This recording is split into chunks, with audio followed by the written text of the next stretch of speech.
Hey folks, today we're going to talk about fretless bass, specifically that tone that you want, that you probably bought multiple basses for, tried all sorts of strings, dreamed about buying, a coated bass neck that's either been super glued, was it HG Thor and Jocko style. So you've bought amps, maybe you bought effects, I don't know, but there's this tone, I've heard it called buzz, I've heard it called mwah, I've heard it called growl, but I think we're all talking about the same basic thing here, even though I think there are a lot of different tones that people throw in this genre. But basically there's a point where you gliss on a note, very gentle vibrato, and there's just this sound that a good fretless makes. So this sound is like something that a lot of people chase. I'm going to tell you, I did. I've had a few cheap fretless basses. I've had a couple fairly expensive fretless basses. I've never been able to reproduce that sound, and I've always been mad. So there's a lot of debates about what makes this sound, and by happenstance, I bought a bass. I will say it's got a coated neck, but I don't think that it's what's making the tone. So I recently bought the bass. I've only had it about 3 or 4 days, but I tried it on a patch. I've got a Boss GT10B bass processor. That I got a little Mark bass 1x12 combo. And between these things, I just plugged it in, turned it on, and bam, there the sound was. So what is it that everybody says? So there's some things we know, right? We certainly know that the right hand needs to be closer to the bridge pickup. It needs to be close to the neck to get that tone. If you are digging in kind of jazz style against the bridge, you're not going to get it. Okay, that much we know, right? Something that I hope we all know is that the bridge pickup is going to much more easily bring this tone out. What we don't know, there's a huge fight over round wound strings or flat wounds, pressure wounds, tape wounds, anything that's not a round wound, right? So I've heard this tone out of both. And today we are going to be looking at some round wound strings making this tone. So other things, the coated fretboard, coated or not coated. I'll tell you the easy answer. Go to YouTube, look for Godin A4 or Godin A5 fretless. If you watch enough videos, you'll clearly see the driest fretboards known to mankind making this tone. End of story. So you don't have to have a coated fretboard to make this tone. Now, what is it that everyone's looking for? Obviously, there's this sound, but I'm going to tell you, you're looking for something you don't realize you're looking for. What you're looking for is sustain. Sustain makes this all happen. The more sustain, the better. To give you an idea, go out to YouTube again and look up EBO fretless bass. You won't find a lot of people doing the most interesting of things. Man, there's a lot of kind of experimental, ambient, lead bass stuff out there, but you will clearly hear when someone plays in the lower register, which by the way is very infrequently, kind of pisses you off a little bit in those videos, you will hear the tone you're looking for. And the reason you're hearing it is because there's a ton of sustain. I mean, EBO is infinite sustain. One of the things you look for when if you watch Jocko, of course, or you see others, is you'll notice that people who can get this tone that you want can make the fretboard harmonics just leap off the fretboard, right? The harmonics are just insane. You're like, my bass doesn't do that. Well, so what makes sustain? In the fretless world, maybe the coated fretboard helps, maybe it doesn't. Gain certainly helps, although distortion doesn't help make this sound. But what's really going to make sustain is a compressor, right? So if you are really compressing the bass sound, what happens is the louder notes get a little softer, and the softer notes get a lot louder, and they keep getting louder. I can tell you that I've been using a compressor to elevate harmonics in bass content forever. So I've got this patch, which actually I was using for a fretted bass, And the harmonics are just insane. Well, so then is the tone that everyone's looking for. So there are instances where people probably can get this tone just out of an amp, but realize that a lot of amps have compressors built into them that don't even really say they do. I know this is going to sound weird, but one of the better sounding bass combos I've ever played through was a Behringer. And there was no compressor knob anywhere on it. I could never understand why the heck this thing sounded so good. Then one day it just dawned on me, man, this is really compressed.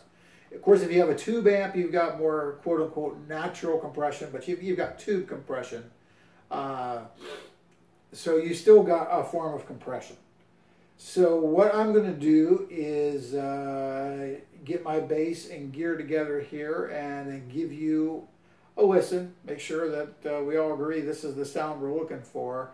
Then maybe I'll defeat the compressor, go straight into the amp or some other things and see if I can make this magical tone disappear. So without further ado, I will get my stuff and we will take a listen.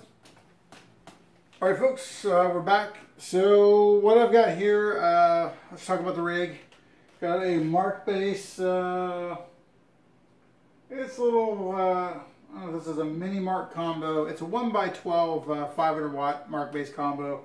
Do have a 15 inch extension cab here. I'm running a Boss GT10B with a patch. It's just got a ton of compression. Got the mids kind of boosted a little bit. And then we'll talk about the bass here. So this is a 90s Carvin LB75 5-string. Strangely enough, I own a fretted bass that's almost identical. This one, we've got bass, treble, volume, pickup blend, but this is not stock. It's got Bartolini's in it. It's got real Bartolini's in it and a real Bartolini preamp.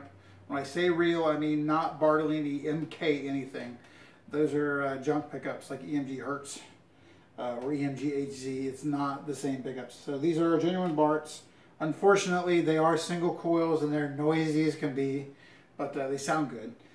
And then, of course, we have this beautiful coated fretboard. Not sure how the light is showing it, so I'll kind of move it around. But basically, this is Carvin's factory finish they call hard as nails. For a long time, you couldn't get it, or you had to ask for it. The running story is that it's a big pain in the butt. They don't like to do it.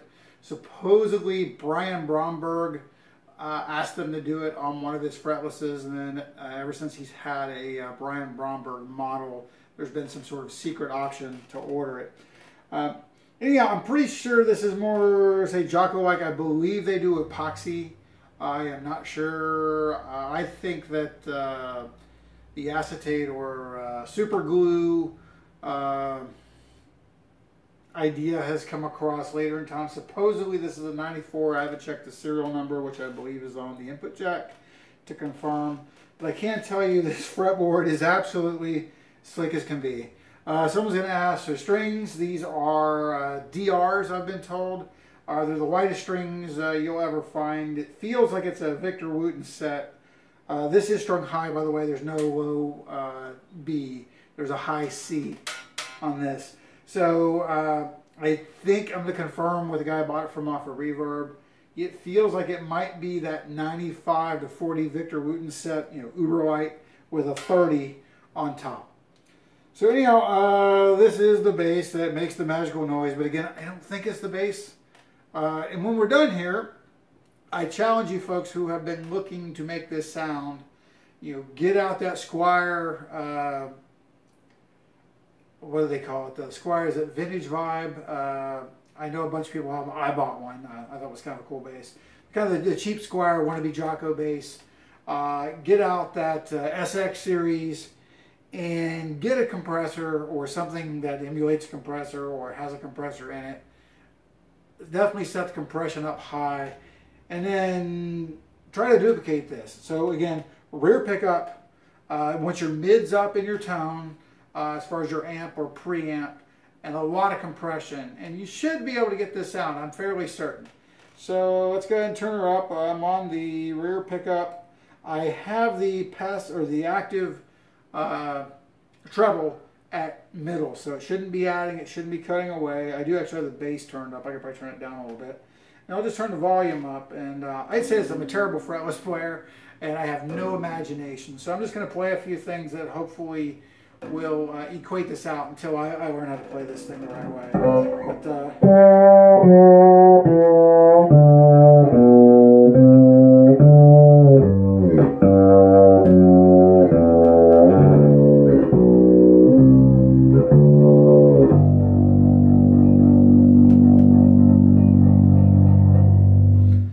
Alright, so I'm recording this with cell phone audio at the moment, being lazy, sorry. I hope that came through. But you can hear the notes just kind of drag on, and the vibrato comes through nice and clear. Hopefully it's coming through on the audio, or I'll have to re-record this, which will suck. But anyhow, it's it's really easy to do. And again, I was talking earlier about like the harmonics when you've got this. Whatever you got going on right, the harmonics should be just kind of crazy. So the harmonics ring forever.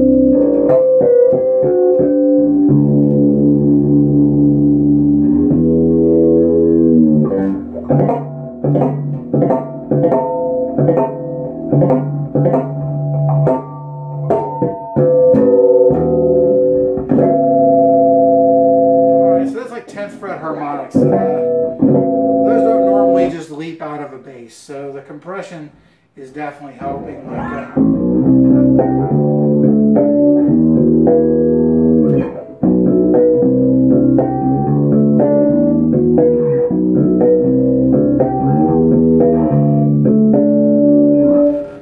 But again, you definitely want your hand around here. If I go.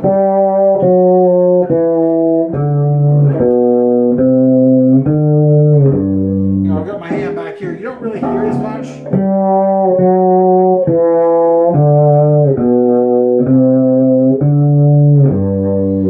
If you want to hear what fretless buzz, as in your bass is buzzing, sounds like, it'll be the C string here. Someone has got the, they filed it down a little too far. So.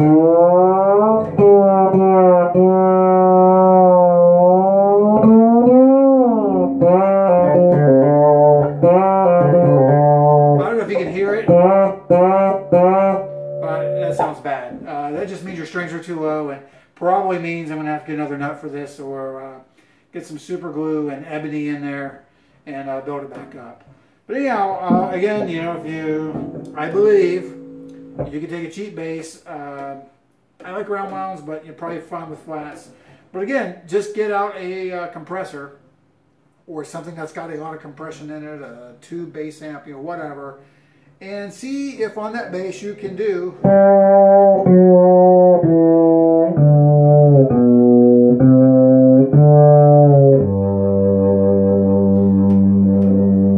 Just see if you can get that bloom out of the notes. I bet you can.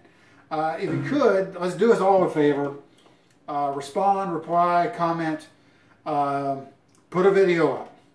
Because this has been one of the strangest things ever. I mean, I don't know about you, but I've been looking for this fretless sound for, I don't know, 2, 3, 4 years, and I've never come across it except kind of by purpose, but by accident. I found a great deal on this bass on Reverb.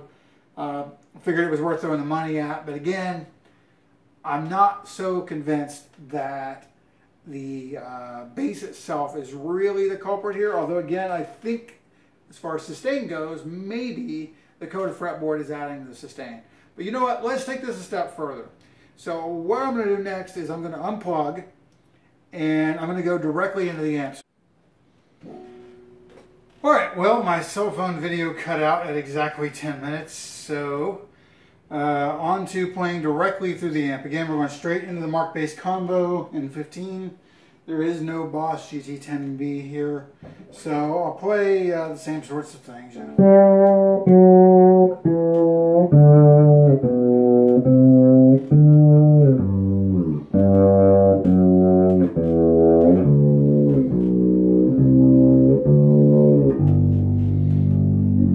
Alright, so you can certainly hear that this bass has some of that quality, but I don't think it comes through nearly as well as it does with a compressor.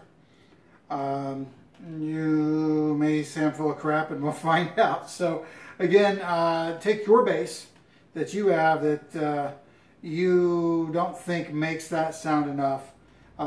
Put it through a compressor. See if you can make it do it. If you can, like I said, post some videos up. Let everybody know what it is you've got, and then we'll go from there. So hopefully this has been helpful. At the very least, maybe we've established that a carbon with a hard as nails finish will make the tone you're looking for. By the way, this may be one of the cheaper options. God forbid if it is the fretboard, if this is the best thing there. This is probably the cheapest factory option you have. You can buy a bass like this for around $1,000 plus. I think it's about a $200, $250 option to get the hard as nails.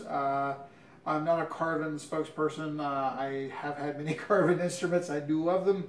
But as far as compared to like a Padula buzz bass, which is going to be twice that easily, trying to think of other stuff even that's coded out there. You'll have a lot of options, and then sending your stuff to the HG Thor dude, I mean, you're looking at $450, I think, and he's probably 10 years backlogged at this point. I was so desperate to try to get this sort of tone, I was going to try to get a cheap bass and do the super glue thing, but I think I'm going to avoid that. But again, unfortunately, I don't have another fretless laying around to try this with, so give it a shot. Please post your results, and let's all hope it's not the bass. Otherwise, yay, I bought a nice bass. See you guys.